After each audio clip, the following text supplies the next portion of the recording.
Нурес каналында жаңылыктар топтому. Акыркы сааттардагы жаңылыктар менен таанышып алыңыздар. Биздин каналга жазылып, видеого лайк басып, жаңылыктар менен өз убагында кабардар болуп туруңуздар. Кече 23 октябрда Москва шаарында Кремль концерттик залында ырчы Самара Каримованын концерти болуп өттү. Маалыматка караганда Кремль залы жык толгон. Орусия думасынын жана жогорку кеңештин депутаттары конок болушкан. Ошондон улам акын Кудрет Тайчабаров ыр чыгарып өзүнүн Facebook'та баракчасына жайгаштырды. Ал учурда соц тармактарда талкууланып жатат. Шаарлар барбы кыргыз буту баспаган, бардык жерге кыргыз бара баштаган. Кремльге баткендиктер киришти, Илавна биттан астан таштаган. Кальдерлар бар, этиканы карабайт, бир күндүктө маданиятка жарабайт. Көрөсүңөр ошол алган асфальтчы бир түкүрөт уборщица тазалайт. Уят кылбай таштаган асфальтты жек көрдүрүп оң тетири басканды. Кыргыз буту Москваны эле каптабай өнү өсүп багынталы асманды.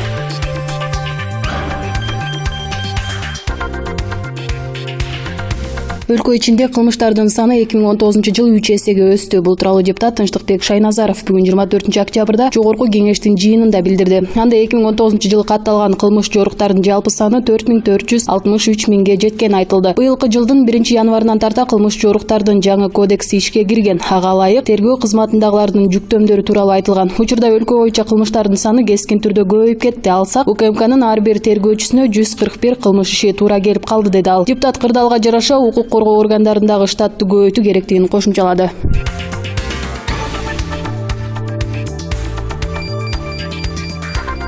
Казакстандык Хусайн Эремешев Дубайда өткөн Dubai Date Free лотереясын сатып алып $1 миллион утуп алды. Бул тууралуу Golf News жазды. Басылманын маалыматына караганда казакстандык киши лотереяны интернет аркылуу сатып алган. Бирок уюштуруучулар ага жагымдуу кабарды угузуу үчүн аны менен байланышка чыга албай жатышат. Маалыматка караганда киши Dubai Date Free лотереясына ири сумманы уткан экинчи казакстандык. Лотереянын дагы бир жеңүүчүсү индиялык ишкер Касламансан Надар Басу болду. Ал 35 жылдан бери Бириккен Араб Эмиратында жашап иштеп келет. Ал журналисттерге берген интервьюсунда $1,5 билеттин жарым акчасын төлөгөн досуна берерин айткан. Утуш алып келген лотереяны алар $270 сатып алышкан.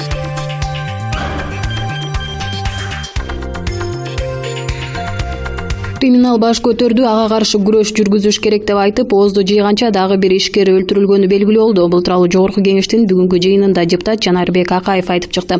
Анын айтымында криминалга каршы күрөш жарыялоо боюнча буга чейин билдирүүсүндө өкмөт маселени саясатташтырбагыла деп жооп кайтарганы туура эмес. Бул маселе боюнча өкмөт мага актанып жооп бергенинин кереги жок. Ал элге, жарандарга жооп берип, мамлекетибиз күчтүү, биз силерди коопсуздукта кармайбыз деп жооп берсин. Бул менин же өкмөт башчынын маселеси эмес, жалпы жарандардын коопсуздук маселеси. Өкмөт башчы саясатташтырып жатат дейт. Анда саясат болуп кетпесин деп такыр сүйлөбөй коелу, деди Акаев. Ошондой эле депутат милиция кызматкерлери кармаган кылмыштуу топтордун мүчөлөрү сот тарабынан бошотулуп жатканына көңүл бурду. Буга чейин депутат Жанарбек Акаев өлкөдө криминал таасирин чыңдап жатканын айтып, бул багыттагы чабал иш үчүн өкмөттүн ишин сынга алган. Ошондон кийин премьер-министрдин басма сөз катчысы Адилет Султаналиев жооп кайтарып, саясатчыларды сын айтууда объективдүүлүккө чакырган болчу. Борбор шаардагы ишкердин өлүмү боюнча кечиктирилгис тапшырмалар берилди. Медициянын ыкчам аракетинин жана коопсуз шаар долбоорунун техникалык мүмкүнчүлүктөрүнүн шарапаты менен тез арада кылмыштын бети ачылды. Биз ата мекендик ишкерликтин, инвестициялык климаттын кызыкчылыгы үчүн мындай кескин билдирүүлөрдү жасоодон карманууга чакырат элек деп билдирген өкмөт өкүлү. Өткөн аптада Мадина базарында соода кылган Абрахам Хуфур аттуу ишкердин киши колдуу болуп өлтүрүлгөнү талкуу жараткан. Бул кылмыш үчүн 8 адам кармалып, алар ишкердин автоунаасына ээлик кылыш үчүн ушундай ишке барганы айтылган. Ал эми кечинде Манас аэропортунун жанында турган автоунаанын багажынан киши колдуу болгон адамдын сөөгү табылды. Ал адамдын жанынан ири суммадагы акчасы каракталганы да айтылууда.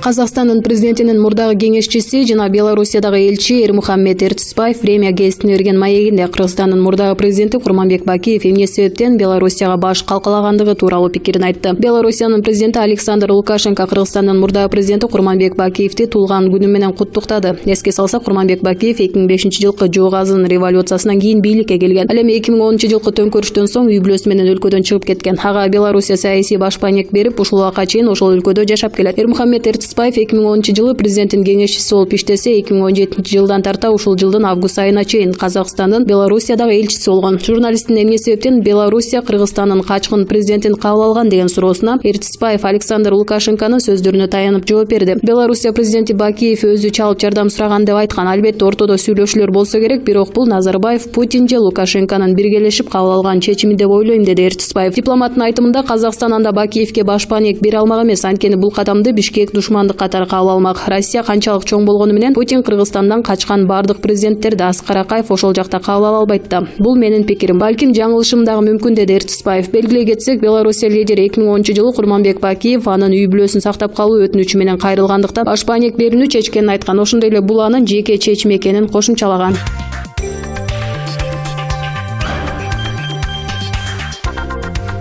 Жогорку кеңештин мурдагы депутаты саясатчы Камчыбек Ташиев шайлоодогу 9% босого балдын өзгөртүлбөстөн калуусун каалайм деген пикирин Фейсбуктагы өздүк баракчасына жазды. Ооба 2020-жылы боло турган парламенттик шайлоонун өтүү босогосу 9% болуп белгиленген. Азыркы учурда ошол босогонун төмөндөтөлү деп айтып жүргөн саясатчылар ушул норма кабыл алынганда үн катышкан эмес. Көпчүлүгү парламентте олтурушкан, бирок ошол маалда Атамбаевдин инициативасына каршы чыгууга эрктери жеткен эмес. Саясий атаандаштыкта күч сынашалы кайсы адамдарга мамлекеттин тагдырын тапшырууга болот экендигин эл чечсин. Буюрса, элдин колдоосу менен парламентке өтүп кетебиз, деп жазган Ташиев.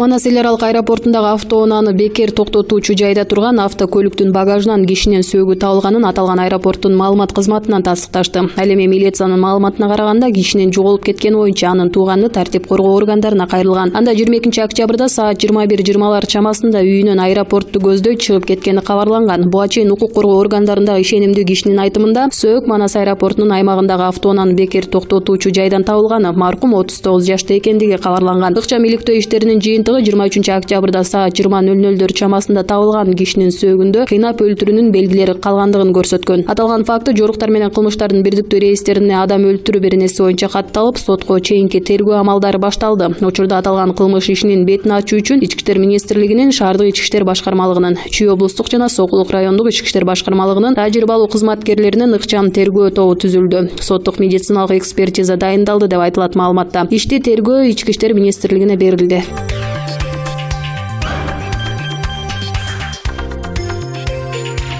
Жогорку кеңештин депутаты Рыскелди Моонбеков парламенттин жалпы жыйынында коопсуз шаар долбоорун ишке ашыруунун биринчи жана экинчи этаптарында көз көрүнө мыйзам бузулган деп айтты. Моонбеков коопсуз шаар долбоору башталганда аны аябай мактагандар болгонуна токтолду. Президенттин өлкөнү санариптештирүү талабы менен өкмөт коопсуз шаар долбоорун ишке ашырган. Аны апендинин кызындай макташкан. 2 күн мурда биздин комитетте бюджет каралды. Анда финансы министринин орун басары быйыл коопсуз шаар долбоорунан түшө турчу акчанын көлөмү 1 миллиард 200 миллион сом болсо, 9 айдын ичинде 300 миллионго топтолгонун айтты. Бул долбоордун каражат жагынан капут болгонун билгизет, деди Моонбеков. Ал ошондой эле долбоордун башка кемчиликтерин дагы санады. Жеңиш Разаковдун берген маалыматы боюнча долбоор ишке киргенден бери жол кырсыктары 3542ге, тагыраагы 15%га көбөйгөн. Биринчи этабы банкрот болду десек болот. Экинчи этабы тууралуу эки ооз сөз айтайын. Тендери теңирден тескери кетти. Ошондой маалыматтар менде бар. УКМКга, башкы прокуратурага кайрылдым. Эмне үчүн УКМК унчукпай, башкы прокуратура баштабай отурат, таң калып жатам, деди ал. Депутат долбоорду ишке ашыруунун экинчи этабына катышкан Кытай компаниясы мамлекеттик сатып алуулар боюнча мыйзамды бузган деген пикирин билдирди. Анын айтымында депозит банк аркылуу которулушу кажет, бирок Кытай компаниясы аны накталай берген. Тендерге катышкан Кытай компаниясы атаандаштарынан 52 миллион сом ашык берип жатат. Бергенди дагы накталай берип жатат. Көз көрүнө мыйзам бузулган. Экинчиден, утуп алган компаниянын 5 жылдык тажрыйбасы болуш керек. Булардын андай жок, лицензиясы жок, келе турчу жабдуулары стандарттан өткөн эмес. Ушундай толгон токой мыйзам бузуулар болуп турса дагы тендердин жеңүүчүсү кылып аныктап коюшту деп эл өкүлү нааразы болду. Коопсуз шаардын негизги максаты коопсуздук болгонун эске салган депутат Кыргызстандын жарандарынын жеке маалыматтары экинчи жака кетип калып жатканын айтты. Моонбеков төрага Дастан Жумабековго кайрылып, протоколдук тапшырма менен тармактык комитетке жумушчу топ түзүлүп, алар коопсуз шаар долбоорунун биринчи, экинчи этаптарын карап чыгышы керектигин сунуштады. Буга жооп кылган Жумабеков тийиштүү комитеттерге протоколдук тапшырмалар жөнөтүлө турганын айтты. Эске салсак, коопсуз шаар долбоорунун экинчи этабын ишке ашыруу боюнча тендерди кытайлык Shenzhen Sunwin Intelligent Co Ltd компаниясы жеңип алган. Аталган компаниянын тарых таржымалын окуп коюңуз.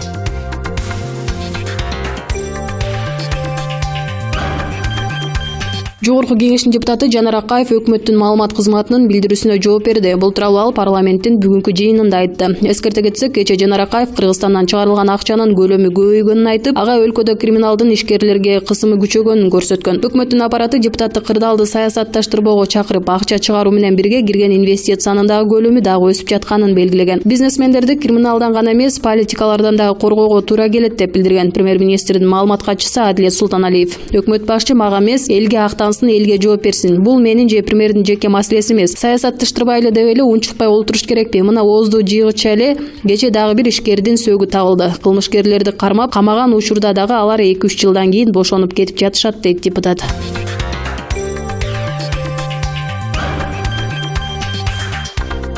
Ички иштер министринин орун басары Сүйүн Өмүрзаковго каршы даттанган Ош шаарынын тургуну жекешкер Жайнагүл Турдиева президенттик администрациясынын алдына митингге чыкты. Ал Өмүрзаковго караштуу Мухаммед Умар спорт клубунун спортчуларына карата эч кандай чара көрүлбөй жатканын, ага эч ким компенсация төлөбөй жатканына нааразы болуп жатат. 2016 жылдын апрель айында Мухаммед Умардын спортчулары дүкөнүбүздү тоноп, күйөөмдү уурдап кетип уруп салышкан. Ошол боюнча бардыгы такталып, балдардын баары кармалган. Теңинин иши сотко өтүп, теңи тергөөдөн чыкпай атат. Ош облусуна ишенбейбиз дегенибизден УКМКнын Бишкектеги бөлүмүнө которушкан. Бул жакта да ишти кыскартып жиберишти. Мунун башында турган Сүйүн Өмүрзаков жана анын бир тууган иниси Улук Өмүрзаков тергөөнүн жүрүшүнө түздөн-түз тоскоолдук кылып жатат. Ошондуктан аларды кызматынан четтетип турууну талап кылып келдим. Спортчулардын да жоопко тартылышын талап кылам. Президент Сооронбай Жээнбековдон жана 120 депутаттан ушул ишти көзөмөлгө алышын өтүнөм, деди Жайнагүл Турдиева акцияда журналисттерге жооп берип жатып. Өмүрзаковдордон өздөрүнөн мындай доомат боюнча комментарий алуу мүмкүн болгон жок. Буга чейин Ош облустук прокуратурасында иштеген Улук Өмүрзаков өздөрүнүн дарегине карата айтылган айыптарды төгүндөп, тергөө иштерине аралашпаганын билдирген. Ички иштер министринин орун басары Сүйүн Өмүрзаковго караштуу Оштогу спорт клубтун балдарынан жабыр тарткандар боюнча Азаттык биринчи жолу 2016 жылы Өмүрзаковдун өзгөчө балдарынын жоруктары аттуу иликтөө чыгарган. Анда ишкерлердин бири Жайнагүл Турдиева аталган клубтун балдары анын дүкөнүн көз алдында карактап кетишкенин, күйөөсүн сабап акчасын тартып алышканын билдирген. Маселе 2018 жылы бандиттер байырлаган Ош иликтөөсүндө да көтөрүлгөн. Бир тууган Өмүрзаковдор Мухаммед Умар спорт клубун Ошто 2005 жылы негиздешкен. 10 жыл аралыгында алар жалпысынан 1000ге жакын баланы машыктырып чыгарышкан.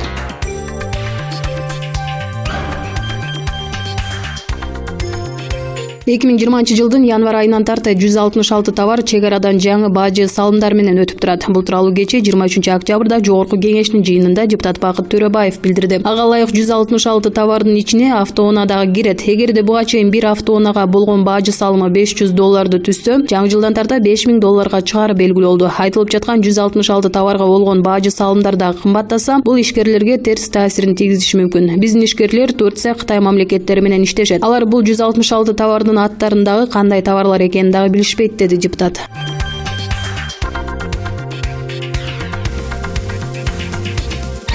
23 октябрда президенттик аппараттын мурдагы орун басары Икрам Илмяновдун иши Бишкек шаарынын Октябрь райондук сотунда каралды. Прокурор далил катары күбөлөрдүн айтканын, банктын кагаздарын жана телефон чалууларды мисалга алып, Илмяновду күнөөлүү катары таап 7,5 жылга абакка кесүүнү, кошумча айып пул салууну билдирди. Негизи башынан айыптоо жумшак коюлуп, жыйынтыгында прокурор гумандуулук кылып жаза мөөнөтүн аз сурап аткан ошолбу. Сот болсо шопурдун 1 жылдан ашык УКМКнын карамагында отурганын 2 күндөн эсептеп, калганын айып пул салуу менен чегерип койсочу. Ошондо Илмянов УКМКнын СИЗОсунан эле эркиндикке чыгып кетүүсүнө шарт түзүлөт го. Башынан эле шопурду айыптоо мыйзамдын жеңилтилин алынганы көшүк артынан сөз болуп келген. 1 жылдан ашык түрмөдө отуруп, элдин ачуусу басылса, анан үстүндөгү шакмардан арылып кетет го. Логика болбосоң кое кал. Кубат Карачев, Булак Азия Ньюс.